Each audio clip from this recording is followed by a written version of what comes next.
Hello BPSC team, welcome back to the 30 days exam focus series. In this series, we are covering the most important topics of all subjects from an exam point of view in a quick and easy manner. And today's topic is environment and ecology, which comes under general science, topic number 3. ये topic exam के लिए extremely important है क्योंकि यहाँ से direct और factual concept based questions frequently पूछे जाते हैं।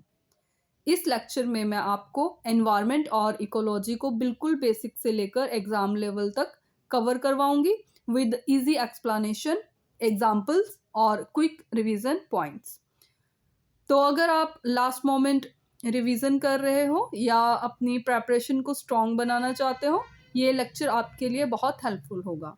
मेक श्योर आप वीडियो को एंड तक देखें क्योंकि लास्ट में हम डिस्कस करने वाले हैं इम्पॉर्टेंट फैक्ट्स को और साथ ही एमसीक्यूज को। तो चलिए सबसे पहले बेसिक्स समझ लेते हैं। एनवायरनमेंट का मतलब क्या होता है? तो एनवायरनमेंट का मतलब होता है हमारे आसपास का वो सराउंडिंग जिसमें हम रहते हैं, जबकि इकोलॉजी एक साइंटिफिक स्टडी है जो लिविंग ऑर्गेनिजम्स और उनके एनवायरनमेंट के बीच के इंटरेक्शन को समझती है। सिंपल वर्ड्स में समझते हैं तो एनवायरनमेंट जगह है और इकोलॉजी उस जगह पर होने वाली रिलेशनशिप्स का स्टडी है। एक बात और मैं यहाँ पर मेंशन कर देना चाहूँगी कि जो हमारे कॉम्पिटिटिव एग्ज़ाम्स हैं उसके लिए ये सब्जेक्ट इसलिए इम्पॉर्टेंट है क्योंकि ये हमें क्लाइमेट चेंज और बायोडाइवर्सिटी जैसे ग्लोबल चैलेंजेस को समझने में हेल्प करता है।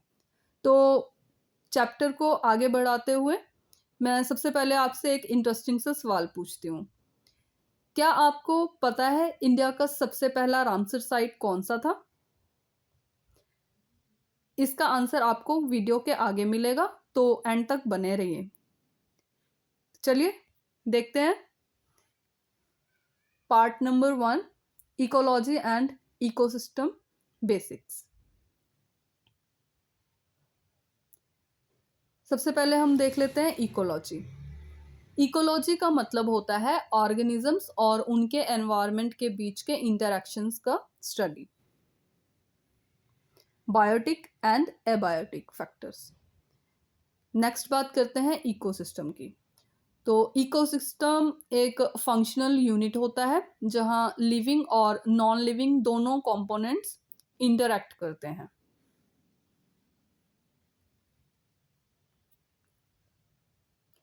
ये इकोसिस्टम नेचुरल भी हो सकता है जैसे कि फॉरेस्ट और आर्टिफिशियल भी हो सकता है जैसे कि एक्वेरियम। ओके, अब हम देखते हैं स्ट्रक्चर ऑफ इकोसिस्टम। इकोसिस्टम के दो मेन कंपोनेंट होते हैं। कौन कौन से?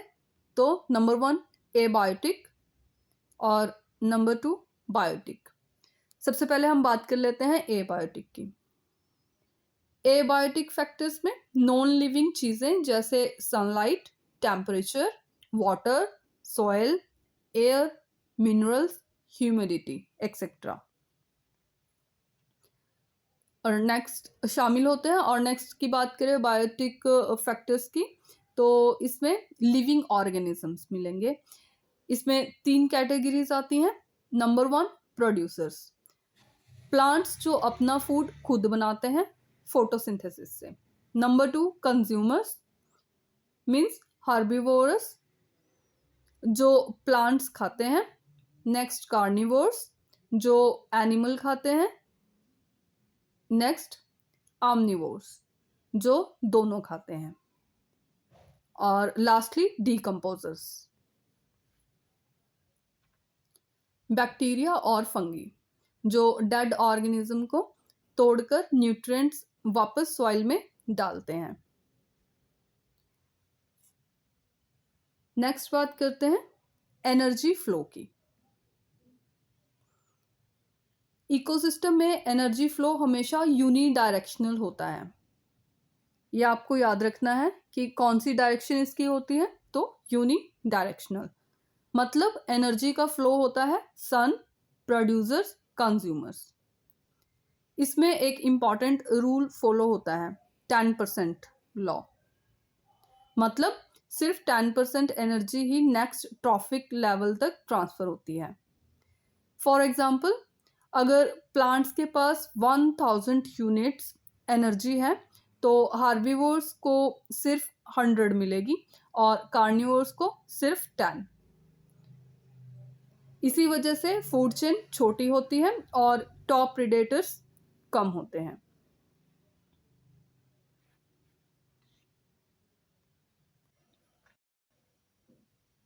इसको और इजी वे में समझते हैं कि एनर्जी फ्लो में हम सीखते हैं कि कैसे एक जीव दूसरे को खाता है, जैसे प्रोड्यूसर, कंज्यूमर। और साथ में ही हम बात कर लेते हैं यहाँ पर एक इम्पॉर्टेंट टॉपिक की, पैरासिटिज्म।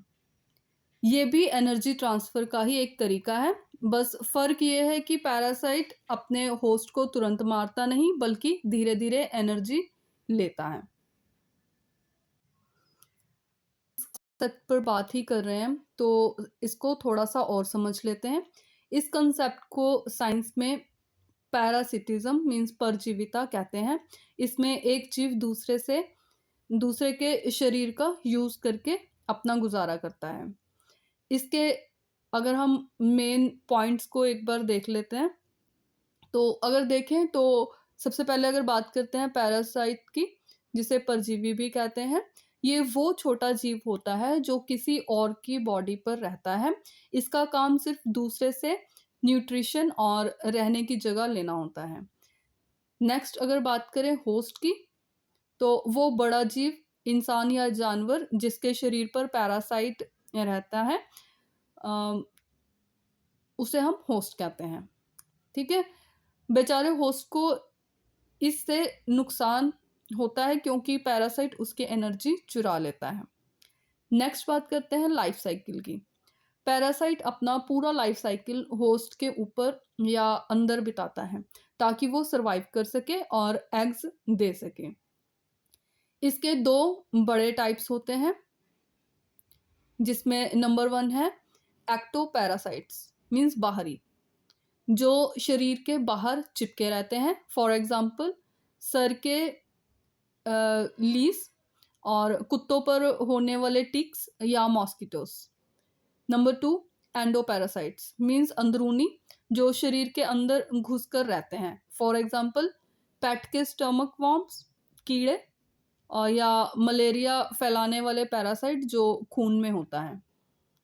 सिंपल वर्ड्स में अगर इसको कहें तो एक का फायदा और दूसरे का नुकसान। मीन्स पैरासाइट का क्या हुआ, यहाँ पर फायदा हुआ और होस्ट का नुकसान हुआ। तो चलिए एक आइडल फ्लो देख लेते हैं फिर से। एनर्जी फ्लो, खाना कैसे बनता है और फ्लो होता है। नेक्स्ट की अगर बात करें तो पॉपुलेशन इंटरेक्शंस मींस पैरासिटिज्म और म्यूचुअलिज्म, जीव आपस में कैसे रिश्ता रखते हैं। और अब हम नेक्स्ट टॉपिक कर रहे हैं बायोडाइवर्सिटी, उसको भी यहीं पर समझ लेते हैं कि इन सब रिश्तों की वजह से नेचर में कितनी वैरायटी पैदा होती है। वो हम कहाँ पर देखते हैं, वो बायोडाइवर्सिटी में। यहाँ पर मुझे लग रहा है कि हम दो चीज़ें और डिस्कस कर लेते हैं जो एग्ज़ाम में डायरेक्ट पूछ दी जाती हैं। तो वो है सिम्बायोसिस मीन्स सहजीविता। इसमें क्या होता है, इनमें दोनों जीव एक दूसरे को फायदा पहुंचाते हैं। और नेक्स्ट है कमेंजलिज्म, सहभोजिता। इसमें एक जीव को फायदा होता है लेकिन दूसरे को ना फायदा होता है ना नुकसान। ये most of the competitive exams में डायरेक्ट क्वेश्चन आ जाता है, तो इसको जरा ध्यान में रखिए। नेक्स्ट बात करते हैं बायोडाइवर्सिटी की। नंबर 2 पार्ट जो होगा हमारा बायोडाइवर्सिटी, बायोलॉजिकल डाइवर्सिटी। बायोडाइवर्सिटी का मतलब होता है अर्थ पर लाइफ की वैरायटी। इसमें 3 टाइप्स होते हैं। Number 1 species diversity, number 2 genetic diversity और नंबर 3 इकोसिस्टम डाइवर्सिटी। कुछ रीजन्स ऐसे होते हैं जहां बायोडाइवर्सिटी बहुत ज़्यादा होती है और स्पीसीज यूनिक होती हैं, उन्हें कहते हैं बायोडाइवर्सिटी हॉटस्पॉट। चलिए देखते हैं नेक्स्ट बायोडाइवर्सिटी हॉटस्पॉट्स।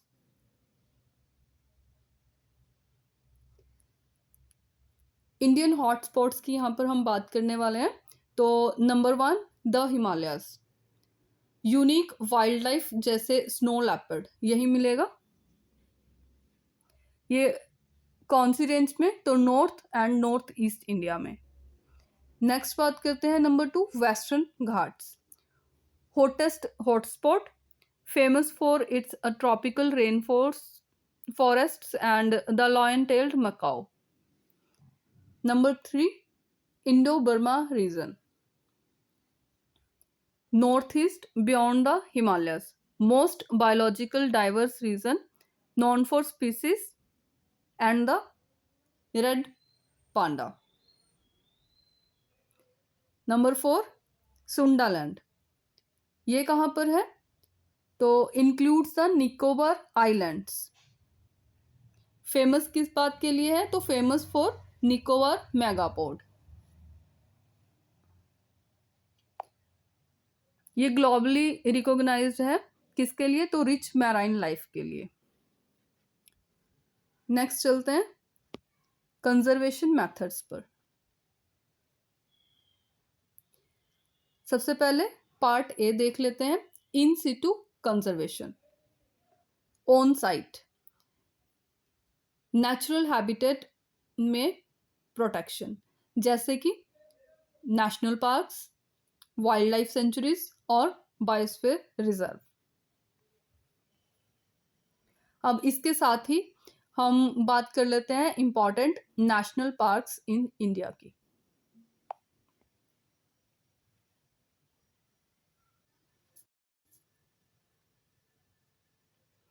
अब कुछ इंपॉर्टेंट नेशनल पार्क्स देख लेते हैं जो एग्जाम के लिए बहुत इंपॉर्टेंट है, जिसमें नंबर 1 है Jim Corbett national park, state Uttarakhand, feature और अपडेट। इंडिया का पहला नेशनल पार्क 1936 में एस्टेब्लिश हुआ और प्रोजेक्ट टाइगर का लॉन्च यहीं से हुआ। Renamed means proposed Ramganga national park. Next बात करते हैं Hemis national park, state Ladakh, India का सबसे बड़ा national park, famous for snow leopard. Next है काजीरंगा नेशनल पार्क, कहाँ पर है? तो असम में। फेमस किस बात के लिए है? तो 1 ऑन राइनोसोरस के लिए वर्ल्ड फेमस है। नेक्स्ट बात करते हैं गिर national park, state Gujarat, feature क्या है? एशियाटिक लायंस का वर्ल्ड में इकलौता नेचुरल हैबिटेट है। नेक्स्ट देखते हैं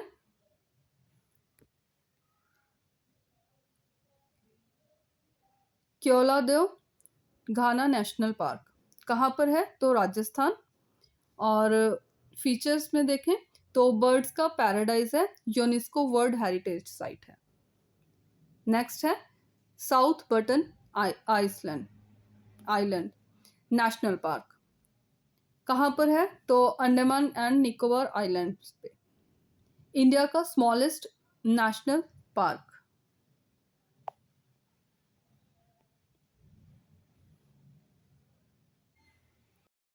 next mount Manipur national park, कहाँ पर है?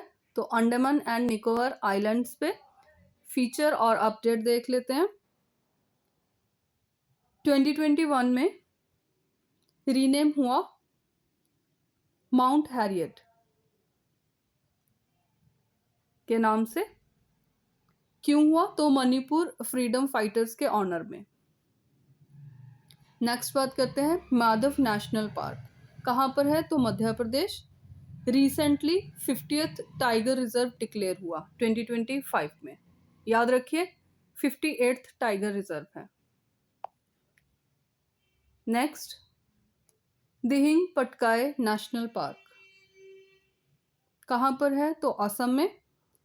इंडिया का newest national park Amazon of the east 106th, इसको भी याद रखिए।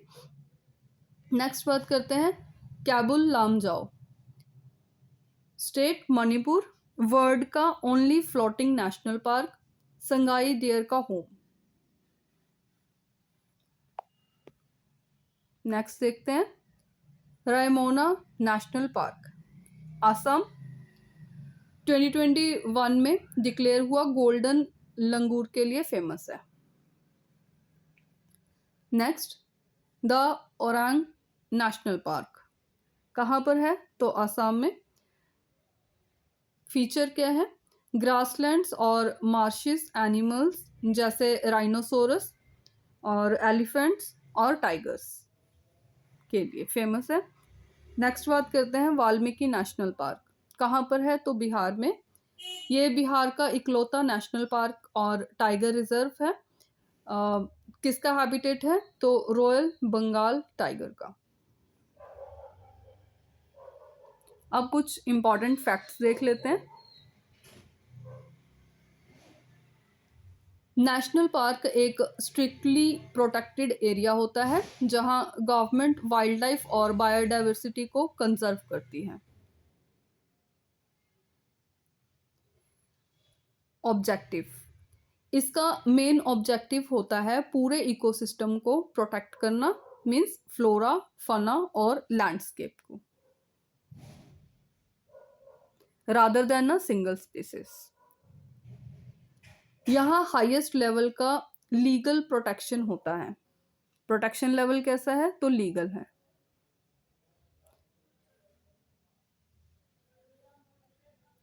ह्यूमन एक्टिविटीज जैसे ग्रेजिंग, प्राइवेट लैंड यूज या टिम्बर कलेक्शन अलाउड नहीं होता। बात करें बाउंड्रीज की, तो बाउंड्रीज लीगली फिक्स्ड होती हैं।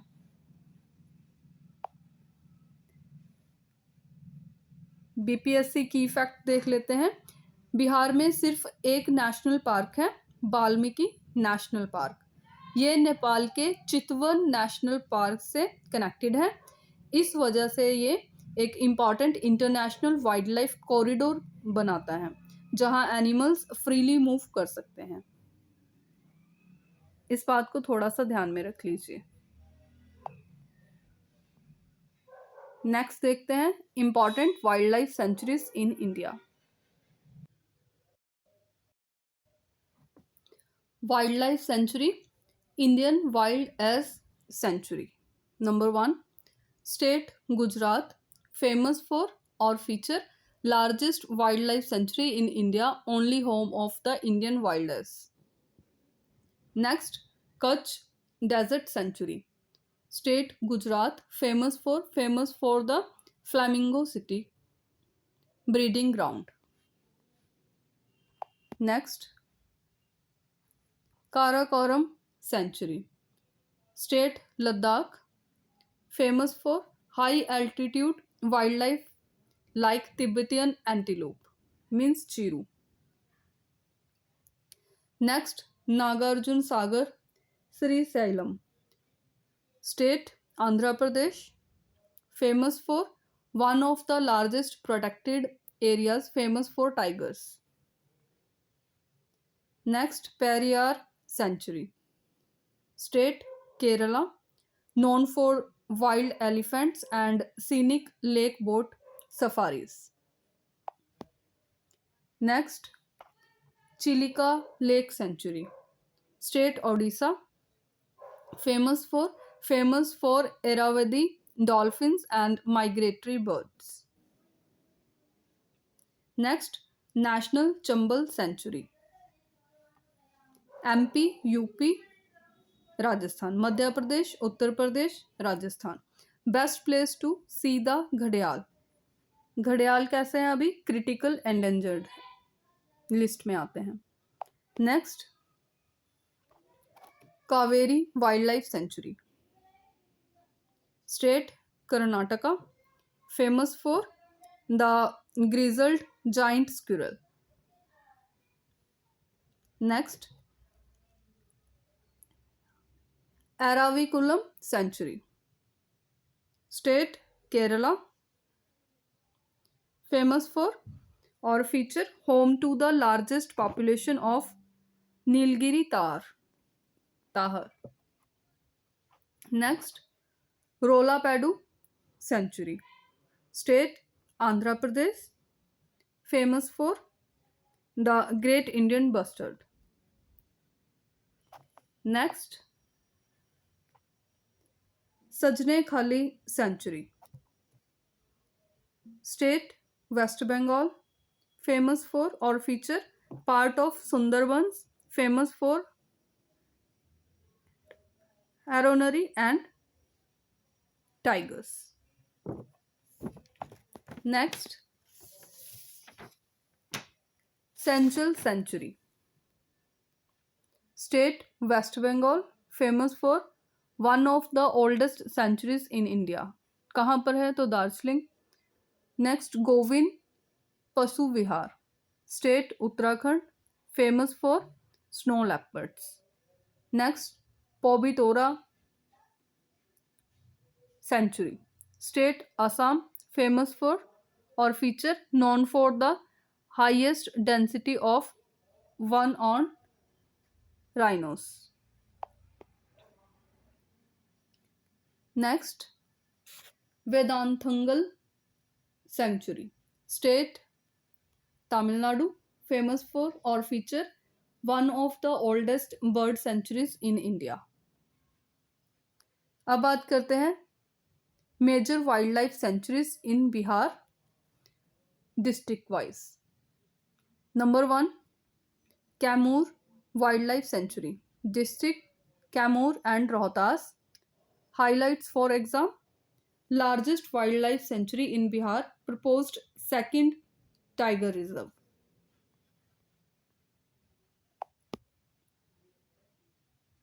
Next, Bhimband Sanctuary, district Munger.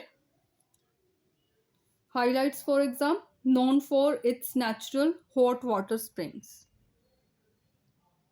Next, Vikramshila Gangetic Dolphin Sanctuary, district Bhagalpur. Highlights: Asia's only sanctuary for the Gangetic dolphin. Next, Kanwar Lake Bird Sanctuary, district Begusarai. Highlights for exam: Asia's largest freshwater oxbow lake. इसको आपने याद रखना है कि ये largest fresh water oxbow lake है, only Ramsar site in Bihar. Next, Pant और Rajgir sanctuary, district Nalanda. Highlights for exam: set in the ancient hills of Rajgir, famous for its biodiversity. Next देखते हैं Gautam Buddha sanctuary, district Gaya. Highlights for exam: shared with the Koderma district of Jharkhand. Next, Udaipur sanctuary, district West Champaran. यहाँ पर confuse नहीं होना, एक उदयपुर राजस्थान में भी है, तो इसको ऑप्शन में देखकर गलत नहीं कर देना, ठीक है। तो ये याद रखना है, उदयपुर सेंचुरी वेस्ट चंपारण में है। Highlights for exam: located on an oxbow lake in the Gandak river basin. Next, Nagi and Nakti dam sanctuaries, district Jamui. Highlights for exam: famous for a high density of migratory birds. First bird जो festival हुआ था उसका नाम याद रखिए, कलरव, यहीं पर हुआ था। ठीक है, तो चलिए नेक्स्ट क्लास देख लेते हैं। कुशेश्वर स्थान, district Darbhanga. Highlights for exam, a critical wetland for water birds.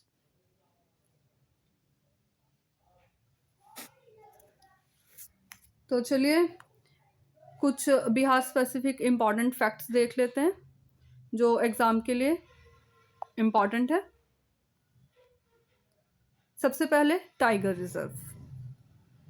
ध्यान रखना है आपको एक बात का यहाँ पर कि जो वाल्मीकि टाइगर रिजर्व बिहार का है, ओनली टाइगर रिजर्व है और ये वेस्ट चंपारण में लोकेटेड है। नेक्स्ट इम्पॉर्टेंट पॉइंट जो है आपका वो है नेशनल पार्क और वाइल्ड लाइफ सेंचुरी में कंफ्यूज नहीं होना है आपने।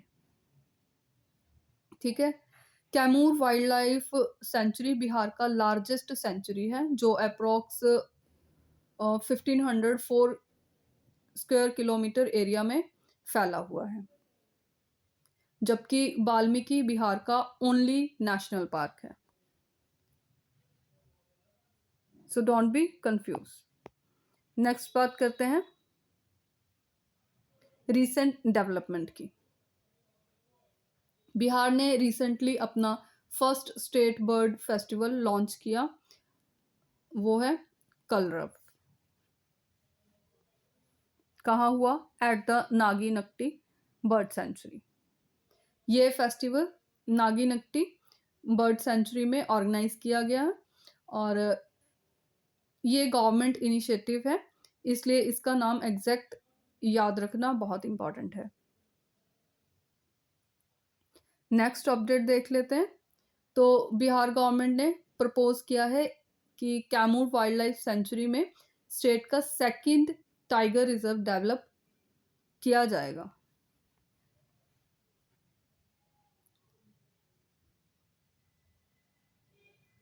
अब देख लेते हैं एक important national level update.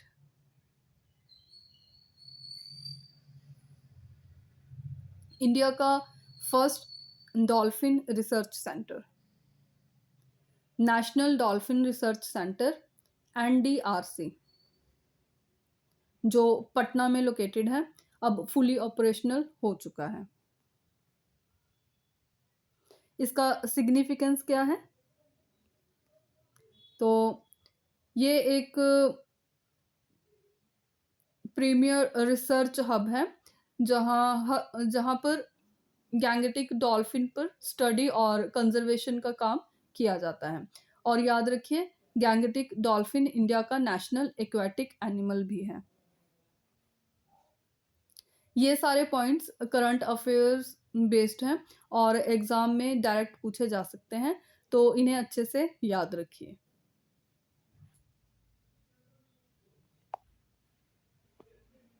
Next बात करते हैं इम्पॉर्टेंट बायोस्फीयर रिजर्व्स इन इंडिया की। There are 18 biosphere reserves in India, 12 of which are part of the UNESCO MAB program.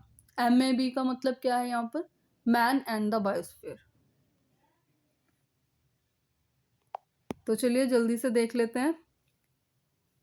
Number 1 Nilgiri. हम इम्पॉर्टेंट जो भी बायोस्फीयर रिजर्व्स हैं उन्हीं को बस एक नज़र देखने वाले हैं। स्टेट तमिलनाडु, केरला, कर्नाटका।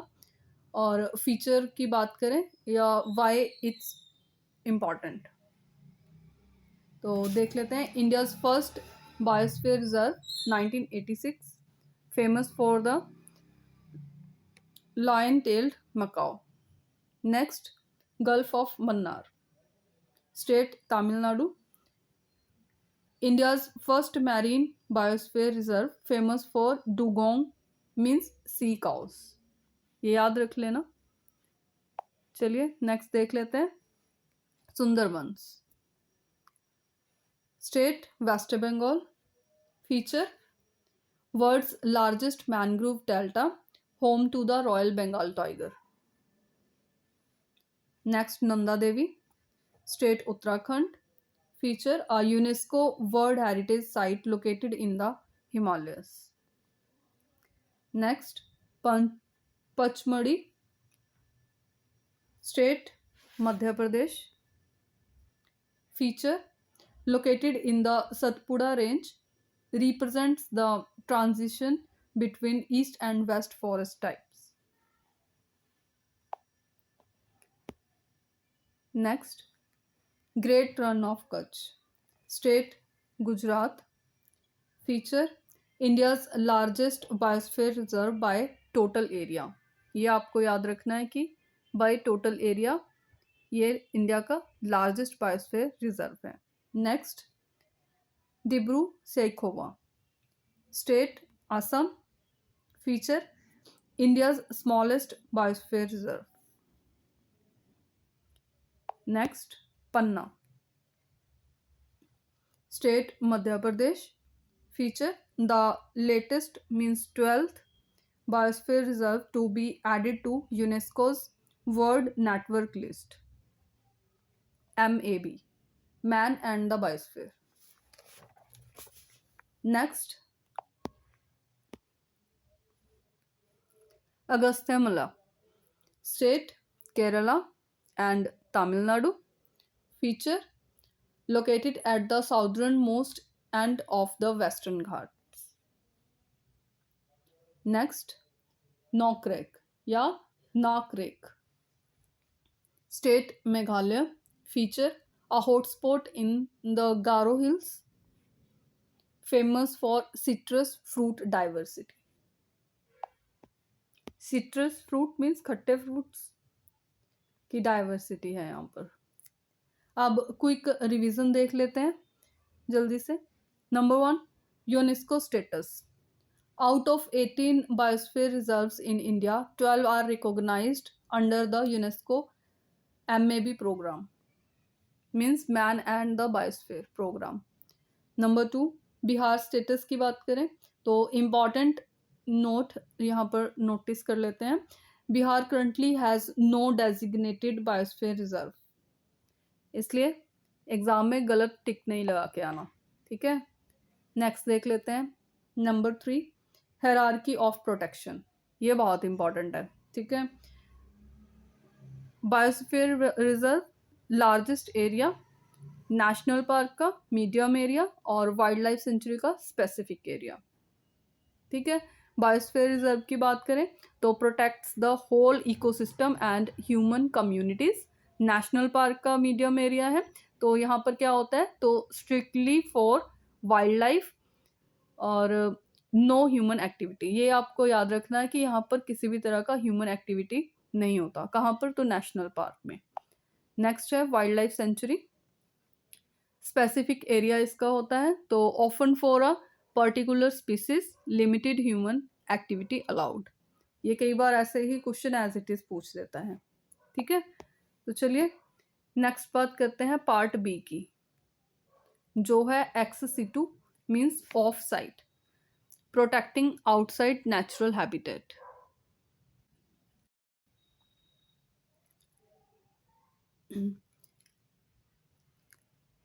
और अच्छे से समझ लेते हैं कि ex-situ का मतलब होता है ऑफ साइट कंजर्वेशन, यानी ऑर्गेनिजम्स को उनके नेचुरल हैबिटेट के बाहर प्रोटेक्ट करना. ठीक है. तो इसमें नंबर 1 है बोटैनिकल गार्डन्स. बोटैनिकल गार्डन क्या होता है तो बोटैनिकल गार्डन वो जगह होती है जहाँ पर डिफरेंट टाइप्स के प्लांट्स को साइंटिफिकली ग्रो और कंजर्व किया जाता है रिसर्च और एजुकेशन के पर्पस से. अगर एक एग्जांपल देखें तो Indian botanical garden Howrah, West Bengal. ये इंडिया के सबसे फेमस बोटैनिकल गार्डन्स में से एक है जहाँ रेयर और एग्जॉटिक प्लांट स्पीसीज प्रिजर्व की जाती हैं. ठीक है. नेक्स्ट बात करते हैं जूज की. जूज वो जगह होती है जहाँ एनिमल को कंट्रोल्ड एनवायरनमेंट में रखा जाता है कंजर्वेशन, रिसर्च और पब्लिक अवेयरनेस के लिए. अगर हम बिहार से रिलेटेड कुछ अपडेट्स देखें जो इम्पॉर्टेंट है। तो स्टेट गवर्नमेंट ने गया में एक large scale zoological park establish करने का प्लान सैंक्शन किया है।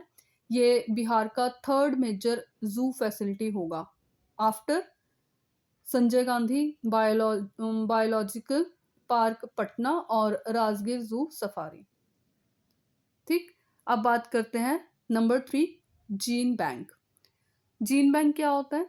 तो जीन बैंक वो फैसिलिटी होती है जहां पर सीड्स, टिश्यूज या जेनेटिक मटेरियल को फ्यूचर के लिए स्टोर किया जाता है। इसका मेन पर्पस होता है बायोडाइवर्सिटी को कंजर्व करना और फ्यूचर ब्रीडिंग या रिसर्च के लिए जेनेटिक डाइवर्सिटी को सेफ रखना। For example national bureau of plant genetic resources NBPGR कहाँ पर है? तो न्यू दिल्ली में। होप कि इतना आपको समझ में आया होगा। तो अब हम बात करते हैं number 3, wetland and Ramsar convention. ये बहुत ही ज़्यादा इम्पॉर्टेंट टॉपिक है। तो देखते हैं। वेटलैंड्स वो इकोसिस्टम होते हैं जहाँ पानी सॉइल को पूरा या पार्शली कवर करता है। For example lakes, marshes, mangroves. अब बात करते हैं रामसर कन्वेंशन की। तो 1971 में एक इंटरनेशनल ट्रीटी साइन हुई। कहाँ हुई थी? तो रामसर, ईरान में। ये प्लेस का आपने नाम याद रखना है। कहाँ पर? तो रामसर, ईरान। इसका ऑब्जेक्टिव है वेटलैंड्स का कंजर्वेशन और सस्टेनेबल यूज। ठीक है, नेक्स्ट बात करते हैं first Ramsar sites in India. Chilika lake, Odisha और Keoladeo national park, Rajasthan.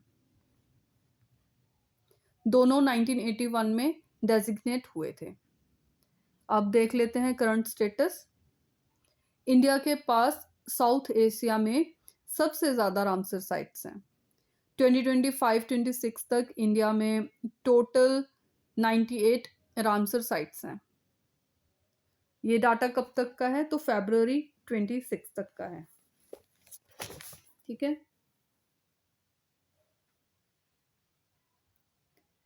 Next बात करते हैं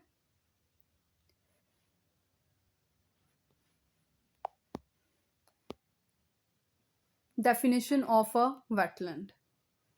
यहाँ पर थोड़ा सा याद रख लीजिए 6 मीटर रूल। ओके, ये कॉन्सेप्ट क्या है तो ये भी देख लेते हैं। वेटलैंड्स में मार्श, पीटलैंड या वाटर बॉडीज इंक्लूड होते हैं। ठीक, तो मैराइन एरियाज के लिए कंडीशन होती है। अब वो कंडीशन क्या है? तो लो टाइड पर वाटर डेप्थ 6 मीटर से ज़्यादा नहीं होनी चाहिए, ये इसकी लिमिट होती है। ठीक, तो और साथ में ये भी देख लेते हैं वर्ल्ड वेटलैंड्स डे। ये तो एज इट इज़ ही पूछ देता है कई बार। ठीक, कॉम्पिटिटिव एग्जाम्स का फेवरेट क्वेश्चन है ये।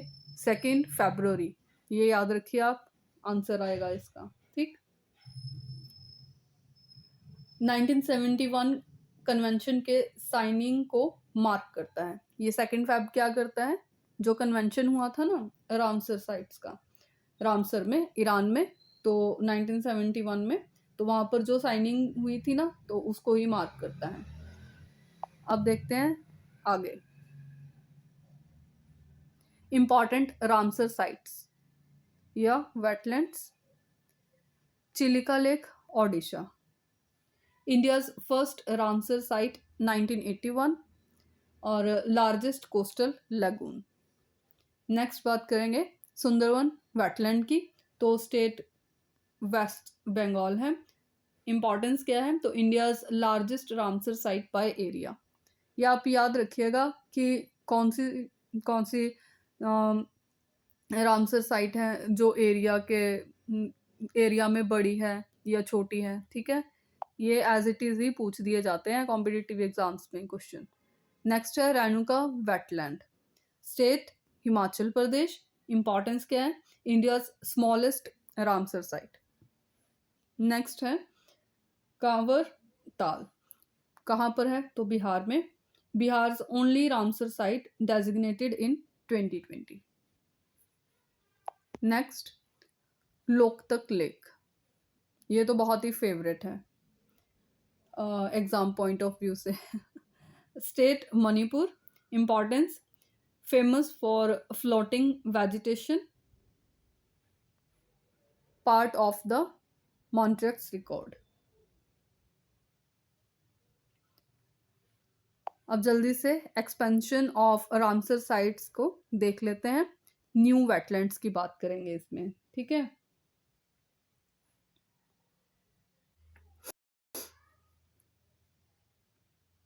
काबरताल कहाँ पर है, तो बेगूसराय, बिहार का फर्स्ट रामसर साइट। नेक्स्ट है गोकुल जलाशय, कहाँ है, तो बक्सर, माइग्रेटरी बर्ड्स के लिए इंपॉर्टेंट है। नेक्स्ट है नंबर 3 उदयपुर झील, ऑक्सबो लेक इकोसिस्टम के लिए रिकॉग्नाइज किया गया है।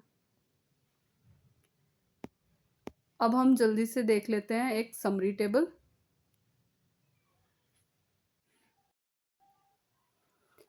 Proposed second tiger reserve Kaimur wild life sanctuary, district Kaimur and Rohtas. New Ramsar site Gokul Jalashay, district Buxar.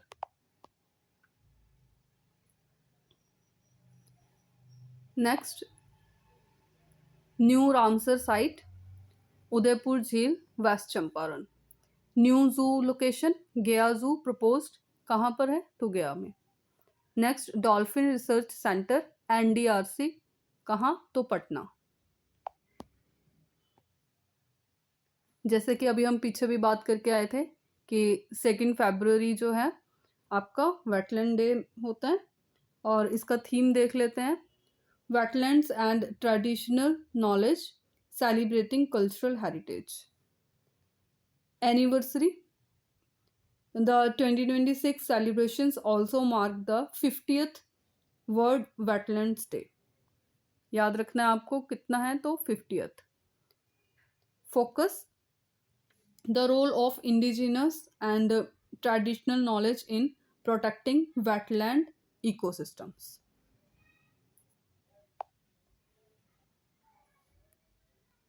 Largest and smallest sites in India, largest कौन सी है, तो सुंदरवन वेटलैंड वेस्ट बंगाल। स्मॉलेस्ट की बात करें तो रेणुका वेटलैंड हिमाचल प्रदेश। अगर स्टेट विद मोस्ट साइट्स की बात करें, वेटलैंड साइट्स की, रामसर साइट्स की, तो तमिलनाडु। तो करंटली 20 रामसर साइट्स यहाँ पर हैं तमिलनाडु में। और एक बात यहाँ पर मेंशन कर लीजिए कि इंदौर और उदयपुर भारत के पहले रामसर मान्यता प्राप्त वेटलैंड सिटीज बन गए हैं, ठीक। तो चलिए नेक्स्ट नंबर 4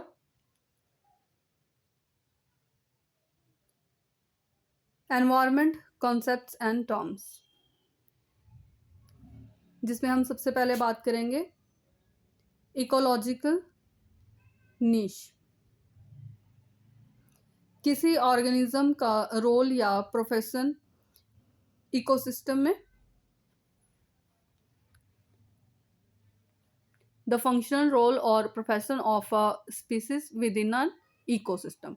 नेक्स्ट इकोटोन, दो इकोसिस्टम्स के बीच का transition zone. For example mangrove means sea plus land, mangrove forest area between कहाँ पर है, सी एंड लैंड। यहाँ बायोडाइवर्सिटी ज़्यादा होती है, मीन्स एज इफेक्ट। नेक्स्ट बात करते हैं बायो एक्यूमुलेशन,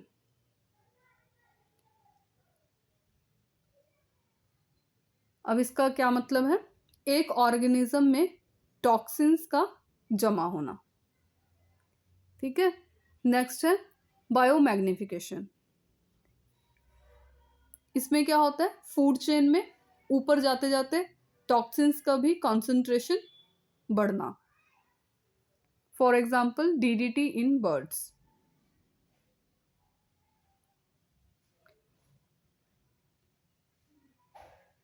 तो DDT का full form dichloro diphenyl trichloroethane. Next बात करते हैं number 5, major environmental issues. Climate change और global warming green house gases like CO2, CH4, N2O। CO2 carbon dioxide, CH4 methane, N2O nitrous oxide. Next बात करते हैं eutrophication. Water में nutrients जैसे nitrogen और फास्फोरस बढ़ने से एल्गल ब्लूम होता है और ऑक्सीजन कम हो जाती है। नेक्स्ट बात करते हैं एसिड रेन की।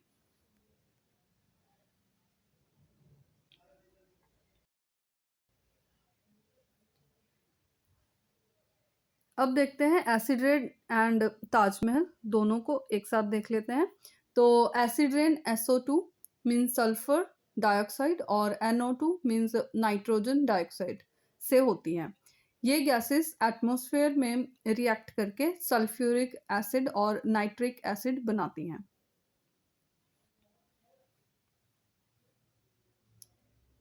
जब बारिश होती है तो ये एसिड्स ताजमहल के मार्बल मीन्स कैल्शियम कार्बोनेट को डैमेज करती हैं।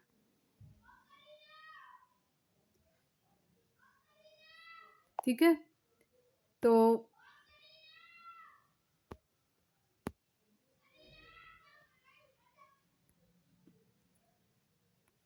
इसी प्रोसेस का जो रिजल्ट है वो क्या है, marble cancer.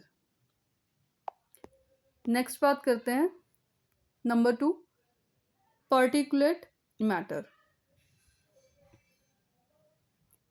Sued and dust. Sood means कालिक और सूद और डस्ट और कार्बन पार्टिकल्स मार्बल पर डिपॉजिट होते हैं, इससे ताजमहल येलोइश हो जाता है।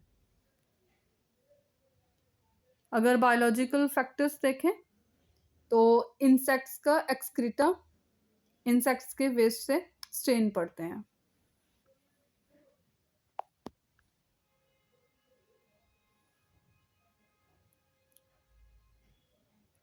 यहाँ पर एक स्पीसीज याद रख लीजिए,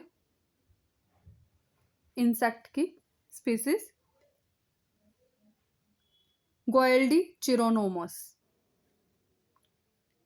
ठीक है, their green black excreta means waste leaves spot on the marble walls, further damaging its aesthetic beauty. अब बात करते हैं द मड पैक थेरेपी की।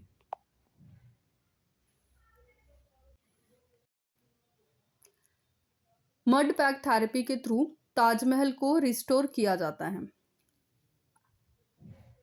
Archaeological survey of India ASI मुल्तानी मिट्टी का यूज करती है। क्यों कर रही है, तो ये मड पैक मार्बल पर अप्लाई किया जाता है ताकि डीप सीटेड डस्ट और ग्रीस एब्जॉर्ब हो जाए बिना हार्श केमिकल यूज किए, ताकि रिस्टोर करें ओरिजिनल ग्लो को। अब यहाँ पर हम केमिकल रिएक्शन देख लेते हैं। रिएक्शन कुछ इस तरह होती है, CaCO3 means calcium carbonate means marble plus H2SO4 sulphuric acid means acid rain और CaSO4 calcium sulphate gypsum plus H2O water CO2 carbon dioxide. ये रिएक्शन है। ठीक है, अब अगर इसको और इजी ब्रेक डाउन करके आसान भाषा में समझे तो मार्बल बना होता है कैल्शियम कार्बोनेट का मीन्स CaCO3 का, और एसिड रेन में होता है सल्फ्यूरिक एसिड H2SO4। जब दोनों रिएक्ट करते हैं तो मार्बल धीरे धीरे टूटकर जिप्सम मीन्स CaSO4 में कन्वर्ट हो जाता है। जिप्सम एक सॉफ्ट पाउडरी सब्सटेंस होता है, इसलिए मार्बल की चमक खत्म हो जाती है और वो धीरे धीरे घिसने लगता है, और फिर बारिश के साथ ये लेयर वॉश हो जाती है। इसी प्रोसेस को हम मार्बल कैंसर कहते हैं। चलिए क्विक रिवीजन देख लेते हैं। Topic focus area, ecosystem, biotic plus abiotic interaction, energy flow unidirectional और 10% law, hotspots highly endemicity plus threat, next Ramsar, wetland protection like Chilika lake, next biomagnification, toxins increase up food chain.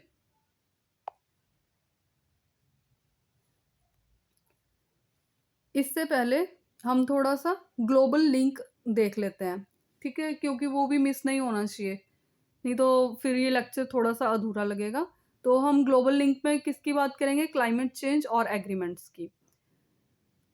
अब इसको थोड़ा सा global level पर connect करते हैं, जैसे कि क्लाइमेट चेंज और ग्लोबल वार्मिंग को कंट्रोल करने के लिए दुनिया भर में कई एग्रीमेंट्स हुए हैं, जैसे क्योटो प्रोटोकॉल 1997।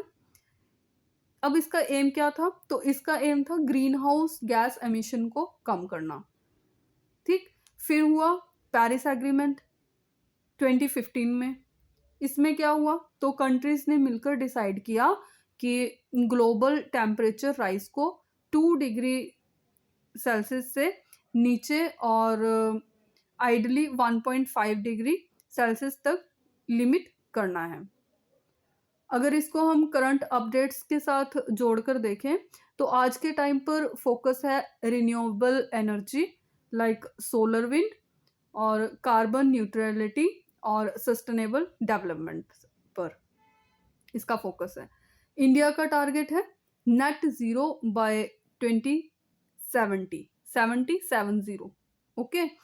क्लाइमेट कॉन्फ्रेंसेस जैसे COP समिट्स में कंट्रीज मिलकर पॉलिसीज को डिसाइड करती हैं। और क्या हो रहा है? तो वेटलैंड्स और फॉरेस्ट्स को प्रोटेक्ट करना भी क्लाइमेट चेंज कंट्रोल का मेजर पार्ट है, ठीक है। तो in short, environment and ecology are the foundation of all life. जहाँ बायोडाइवर्सिटी और बैलेंस्ड इकोसिस्टम्स जैसे वेटलैंड्स, रामसर साइट्स हमारे प्लैनेट के सर्वाइवल को इंश्योर करते हैं। इन्हें प्रोटेक्ट करना, चाहे वो एसिड रेन हो या पॉल्यूशन, सिर्फ एग्जाम का टॉपिक नहीं बल्कि एक रियल लाइफ रिस्पॉन्सिबिलिटी है। अगर हमने आज नेचर को प्रोटेक्ट नहीं किया तो फ्यूचर जनरेशन्स के पास कुछ भी नहीं बचेगा। इसलिए अवेयरनेस के साथ साथ एक्शन लेना भी उतना ही ज़रूरी है। और इसी अंडरस्टैंड के साथ आपका प्रिपरेशन भी स्ट्रॉन्ग होगा और आप एक रिस्पॉन्सिबल सिटीजन भी बनोगे। अच्छा, यहाँ पर ना एक बात और मैं कंक्लूजन में ऐड कर देना चाहूँगी कि थोड़ा सा ऐड ऑन कर लेते हैं ग्रीन हाउस गैसेस के बारे में। आई थिंक वो थोड़ा सा मिस हो गया है, और जल्दी से समझ लेते हैं ग्रीन हाउस इफेक्ट को।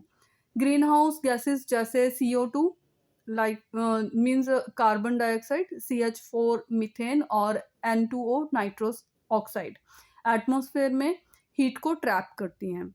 नॉर्मली ये प्रोसेस अर्थ को वार्म रखने के लिए ज़रूरी होता है, लेकिन एक्सेस ग्रीन हाउस गैसेस से ग्लोबल वार्मिंग बढ़ जाती है।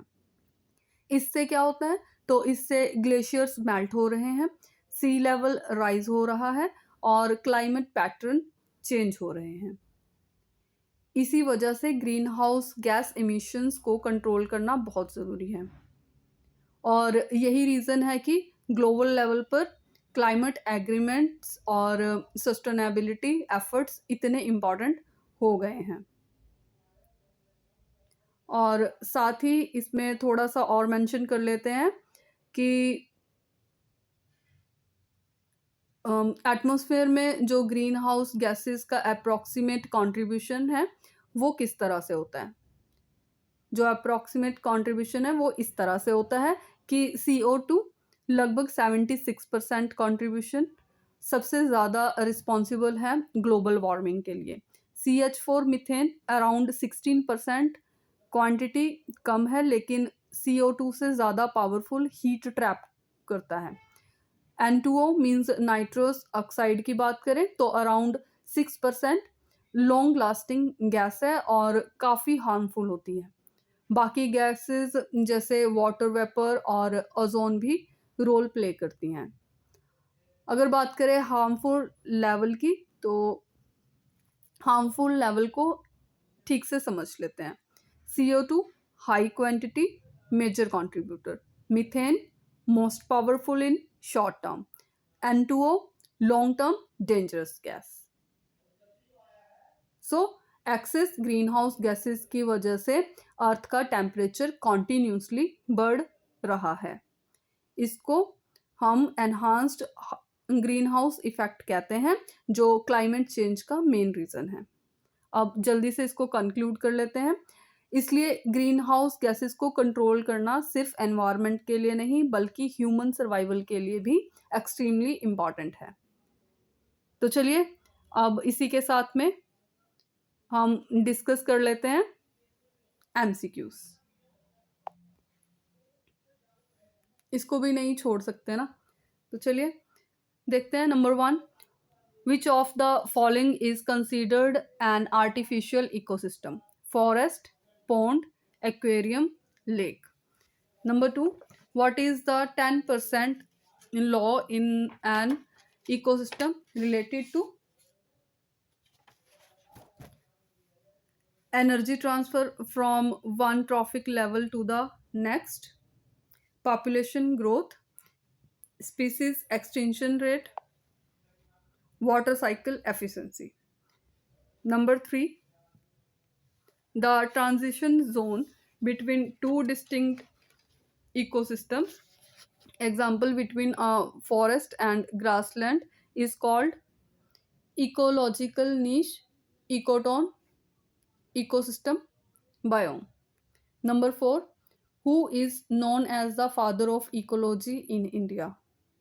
Ernst Haeckel, Professor Ramdev Mishra, Charles Darwin, Salim Ali.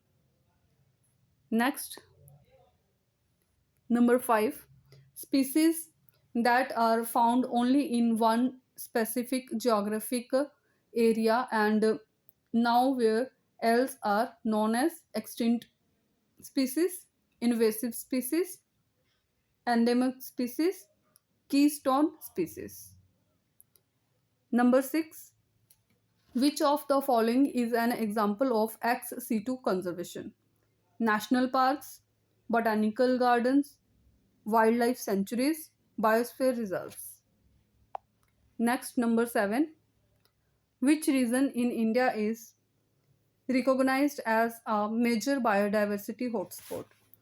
Eastern Plains, Western Ghats, Thar Desert, Central India. Number 8, the Ramsar Convention 1971 is an international treaty for the conservation of forests, wetlands, oceans, mountain ranges. Number 9, which was the first wetland in India to be designated as a Ramsar site? Wular Lake, Chilika Lake, Loktak Lake, Sambhar Lake. Number 10, the only floating national park in the world, Kabulam Jo, is located in which Ramsar site? Chilika Lake, Loktak Lake, Vambanad Lake, Harike Lake. Next, number 11. The phenomena of marble cancer in the Taj Mahal is primarily caused by global warming, acid rain, soil erosion, fog. Number 12. Which two gases are mainly responsible for causing acid rain? CO2 and N2, SO2 and NO2, CO2 and CH4, HE and AR.